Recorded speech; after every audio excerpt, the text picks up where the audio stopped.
Hindi mag-aaklas ang Armed Forces of the Philippines laban sa Administrasyong Marcos. Ito po ang tiniyak ng AFP sa gitna ng patuloy na pag-init ng tensyon sa pagitan ng dalawang pinakamataas na leader ng bansa. Karagdagang detalye sa live report ni Mean Corvera. Mean.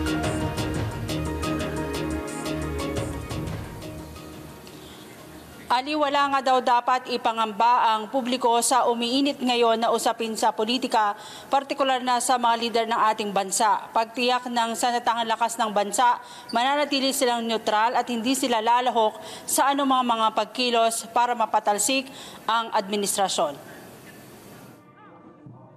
Tiniyak ng Armed Forces of the Philippines na hindi sila makikisali sa politika at walang mangyayaring anumang pag-aaklas sa kanilang hanay. Sa harap yan ng umiinit na sitwasyon sa politika sa pagitan ni Pangulong Ferdinand Marcos Jr. at Vice President Sara Duterte kasama na ang mga kongresista.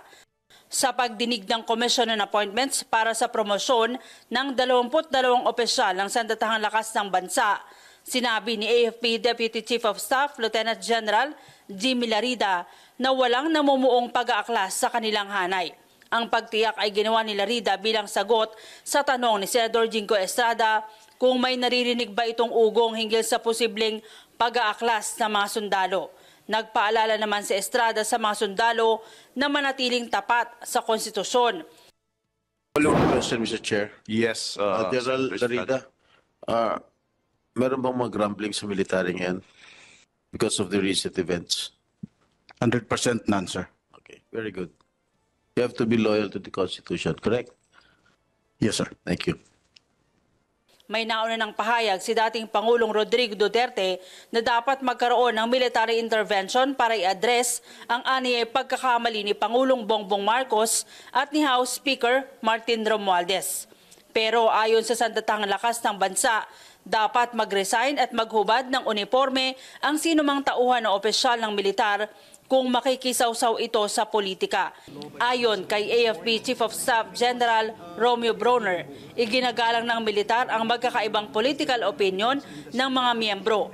Pero habang suot ang kanilang uniforme, dapat silang sumunod sa saligang batas at protektahan ang bansa.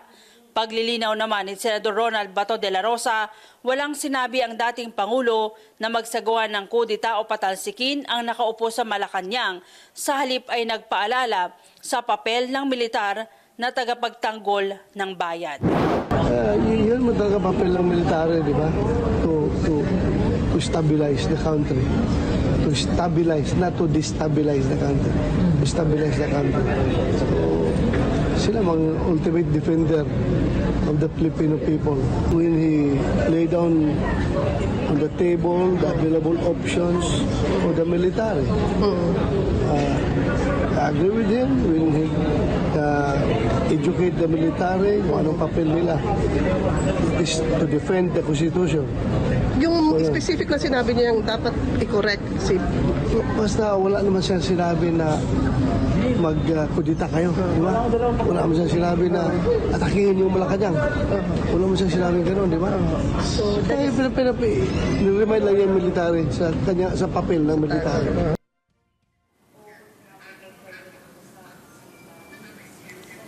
Ali, patuloy na nagpapaalala ang liderato ng militar sa kanilang mga miyembro na manatiling neutral at huwag makinig sa anumang dikta ng politika. Ali. Mean, kanina nagbalita ang balita na tinanggap nga natin at inihatid sa ating taga-subaybay itong pahayag ni former Senator Trillanes na huwag baliwalain itong mga maaring supporter pa rin ng mga Duterte sa hanay ng militar, no, na maaring maging sanhi ng destabilisasyon.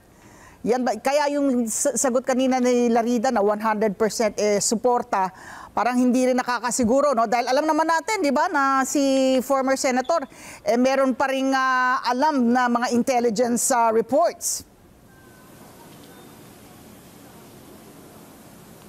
Kaya ang sagot dyan ng liderato ng militar, Ali, ay kung lalahok ka sa politika, dapat kang mag-resign sa pwesto at hubarin mo ang iyong uniforme dahil hindi yan ang kinakatawan ng buong sandatahang lakas ng bansa. Okay, nakasagap ka ba, Mean, ng anumang alingas-ngas dyan kung ano ang take ng ating mga senador dito sa nilulutong impeachment case ng mababang kapulungan laban kay VP Sara. Sa ngayon, Ali, tumatangging magbigay ng pahayag ang mga senador dahil isa sila o sila ay kabilang sa maaring maglitis dito kay Vice President Sara Duterte sakaling makarating yung reklamo dito sa Senado. Ayan. Okay, maraming salamat. Mean Corvera. Maraming salamat sa inyo pong pagsubaybay sa Mata ng Agila Primetime. Para malaman ang matatag, matapang at matapat na mga balita, i-follow lamang at mag-subscribe sa @Net25 TV.